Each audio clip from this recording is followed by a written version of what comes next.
I'm Jeff Cornwall, and this is The Entrepreneurial Mind. Today, my guest is Bob Bernstein. We'll be back to talk with him after this.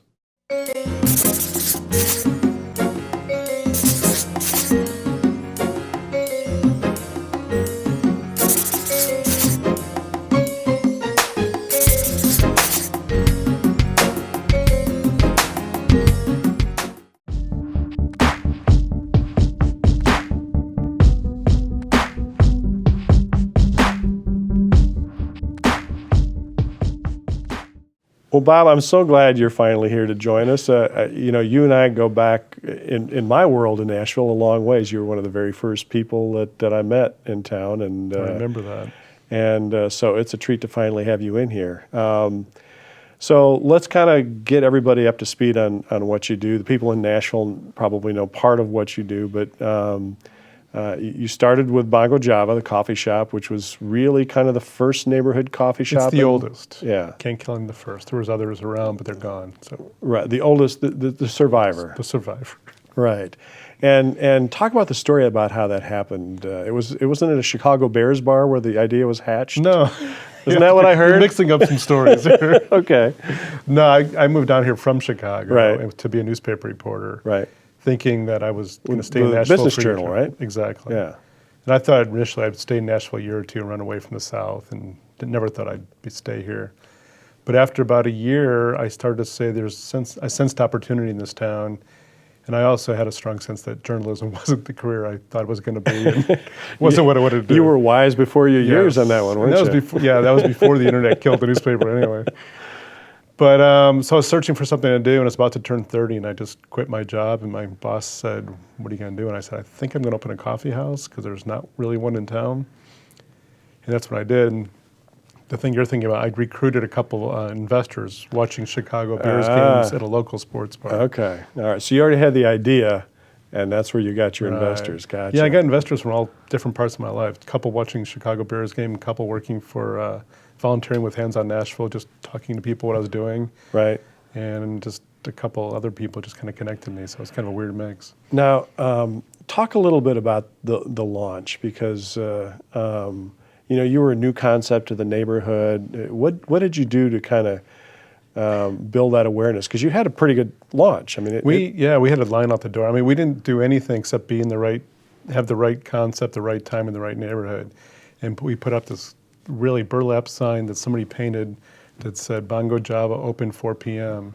And I made a big deal about not having a real sign because one of my investors kept telling me, "You need this fancy sign, you need to do all this marketing," and I kept saying, "No, we really don't." Right. And so for 2 or 3 years, we didn't even have a sign. We just had this burlap sign. We cut off the part that said open 4 p.m. and we just until the burlap bag started falling apart. That was our sign. Didn't you make a conscious effort also to become part of that community and get to know people? Yeah, we did as much as we could. I mean, any charity that called us, we would donate to their silent auction or this or that. Right. And we'd get out and we tried to. I mean, it's just part of my personality and the people that we had on staff.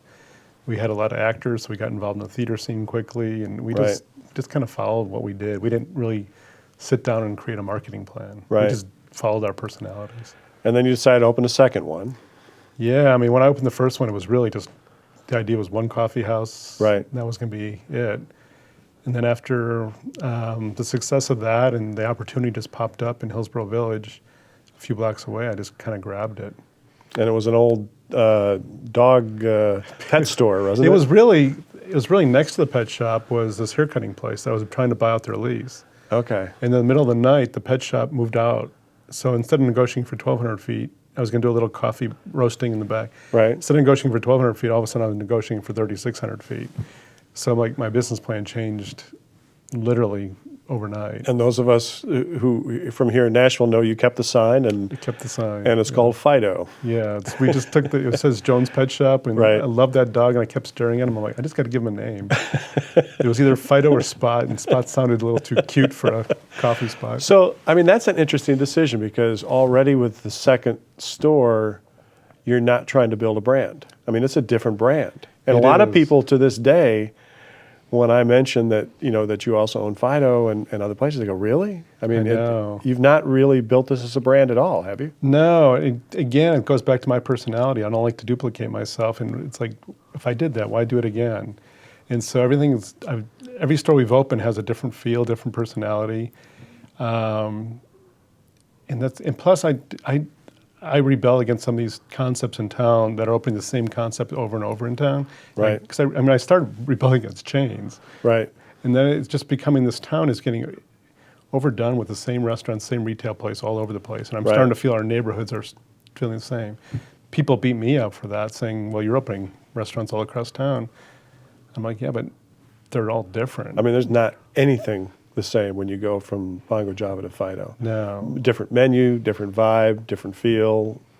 The only thing the same is the coffee. Even this, yeah, except for the coffee, but even the staff in terms of just watching them work and so forth, you can tell they each have their own culture. Where does that culture come from in those stores? I mean, it's funny. I go back to Bongo Java, and I used to work behind the counter 18 hours a day, and I was there. And I still go in there, I swear I see the parts of my personality still at work. They just get passed on. The good or the bad? Well, both. Oh, okay, all right. And in Fido, people started calling that Bongo Senior when we opened it, because I was a little bit older, a little bit more mature. I put more money into it. Right. And we just kind of, it felt a little bit more grown up right away. And then our latest venture, Fenwick's, is our most designed. It's the first time I really spent money on working with a decorator, saying, okay, how do we make this look cool and feel? And again, it's just how I've aged and how my thinking has changed. And now, in between all of that, you've had Greens on Vanderbilt, Right. And that's different. That's organic and It's not organic. It's vegetarian kosher. That's it. Sorry, vegetarian kosher. Yeah. And that one we didn't design at all. That just came to us. Vanderbilt said, we built this thing. We need somebody to run it. Will you do it? And they kept making the offer better and better, because I heard kosher vegetarian on college campus in Nashville. I'm like, no. But they kept making the offer better. Like they equipped it, they built it, and it was a 1-year trial. So you took over somebody else's concept in some degree. In some degree. But I'm sure you made it yours. The good part was it didn't cost us anything really to get in. The bad thing was it wasn't designed to be a restaurant as busy as it is. Right. And so we've worked around it. And you've opened a downtown coffee shop that looks much more traditional coffee shop, shall we say? Yeah, we have 2 downtown, but truthfully, those we don't even own those. They're licensed concepts in the Omni Hotel and Johnny Cash Museum. So those, again, are different models that just same coffee, right? Train the employees the same way. It's got our name on it, but we don't even own them. And they're nice little deals, and it's been a good way to spread our brand and our message without really doing anything. Because you and I've talked about this on and off for years, and you've always been adamant. This is just, I think you said, too weird to franchise or something like that. That's one of our slogans, yes. But in some ways, this is a way to expand your reach through licensing. Is this something that you might explore some more at this point, or? It's funny. It's kind of like having a person for a wholesale. Every time we hire a salesperson, we move them into a different position, because we just keep growing without consciously putting effort into that. Like the license deals fell in our lap.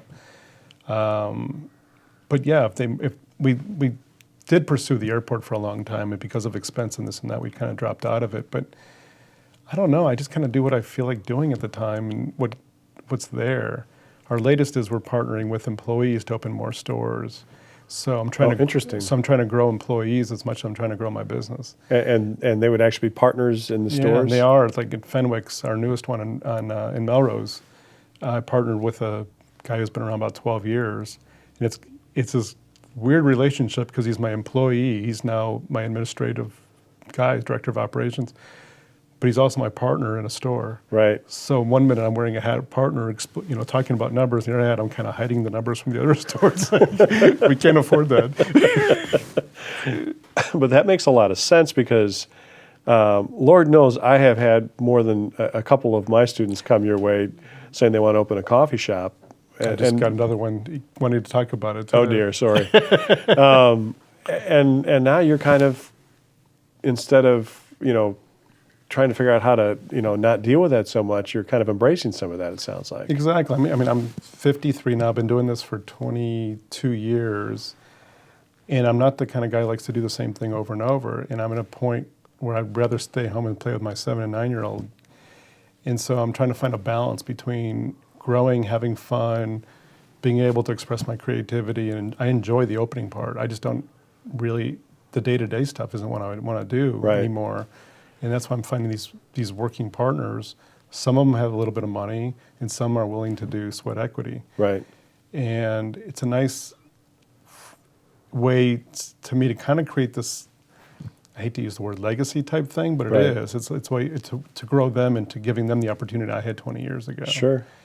And, you know, from a business standpoint, if it works, I'm selling them more coffee and this and that, and it's a good little deal. Right, right. So your roasting operation, it's expanded. Is it going to have to expand again pretty soon with all of this? Well, we're in a big giant building right now, but we have a for sale sign on it because it's in a part of town that the prices are going crazy. Is that over in the Gulch? In the Gulch. Yeah. And so we have another that building you said you've had and you didn't know what to do with? Exactly. It's been sitting 2/3 empty for all these years, and people thought I was crazy, but not anymore. No. And that's the other thing about my business is, after doing this for 22 years, I'm as much in the real estate business as I am in the coffee business. Right. We own a bunch of the pieces behind us, and I think that's what's giving me long-term security. Right. Because the ones I don't have leases expirations, and the way Nashville's going, I'm going to be priced out of my own stores. So when that sells, then you're going to find a new centralized roasting location, Right, and we'll move it. And will it expand at that point, do you think, given everything that's going on? We've always planned on having a second roasting operation, a second roaster, or right now we're looking at one bigger one than we have. But we could add night hours. We could add 7 days a week instead of 5, and we still have enough capacity. We can handle what we got for the next several years. So you talk about legacy. You and your wife are in the food industry, and Right. what about your boys? Can you imagine them in 10 or 20 years? Well, the two things I can say that I remember, my dad was a sole practitioner, a CPA. He told me if I became a CPA, he'd break my arm. So I've always in the back of my head, kids would never do what I did. But then I remember going to one of the classes at Belmont, and Right. and a kid asking me am I setting this up to give to my children. I don't think so. I don't think that's what I want to do. Right, But I also can't see selling it. Right. So it's like selling a child. right. So if I don't sell it, I don't know what to do with that. Well, I don't have an exit plan. You have time. Yeah, they're only 7 and 9. And you're only 53. Yeah, but they're both way smarter than I am. So they may start way sooner just than me. jump right up to the corporate level and take things over. So, Yeah, I wouldn't be surprised. Bob, I'm so glad to finally have you in, and I enjoyed it. and look forward to getting together with you offline soon and catching up. Let's do it. Thanks. Thanks.